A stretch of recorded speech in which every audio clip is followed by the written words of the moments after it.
Hey guys இன்றைக்கி வந்து பார்த்தீங்கன்னா அன்றைக்கி அம்மா கூட வெளியே போன மாதிரி நானும் என் ஃப்ரெண்டும் சேர்ந்து நைட் இன்றைக்கி ஜூடியோ போகலாம் அப்படின்னு சொல்லிட்டு கிளம்பியிருந்தோம். எங்கேயெல்லாம் இல்லைங்க, அவளுக்கு ஏதோ ட்ரெஸ்ஸஸ் எல்லாம் வாங்கணும் அப்படின்னு சொல்லிட்டு போயிருந்தோம். நானும் சும்மா சுற்றிட்டு இருந்தேன். எனக்கு எதுவும் வாங்கலை, அவளுக்கு தான் நிறைய ட்ரெஸ்ஸஸ் எல்லாம் வாங்க வேண்டியது இருந்துச்சு. அவளும் ட்ரையல் ரூமில் போய் நின்றுட்டே இருக்கா. எனக்கு ரொம்ப போர் அடிக்க ஆரம்பிச்சிச்சு. இருந்த எல்லா கண்ணாடியிலையும் போய் ஃபோட்டோ எடுத்துகிட்டு இருந்தேன்.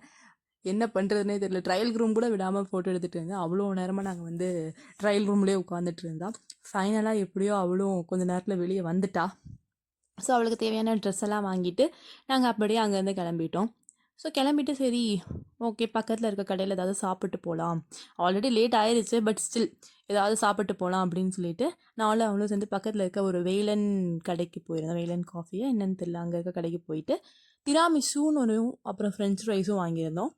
இது ரெண்டையும் நாங்களும் நல்லா சாப்பிட்டு வீட்டுக்கு போயிட்டோம். ஏன்னா வீட்டுக்கு போய் சாப்பிட்லன்னா எங்களுக்கு வீட்டில் திட்டு விழுகும். அதனால் எவ்வளோக்கெல்லாம் இங்கே கம்மியாக சாப்பிட முடியுமோ அவ்வளோக்கெல்லாம் கம்மியாக சாப்பிட்டோம். ஏன்னா ஆல்ரெடி 9:30 ஆயிடுச்சு. ஸோ 2 பேர் வீட்லேயும் திட்டுவாங்க. ஸோ அதனால் நாங்களும் அப்படியே கிளம்பி வீட்டுக்கு போயிட்டோம்.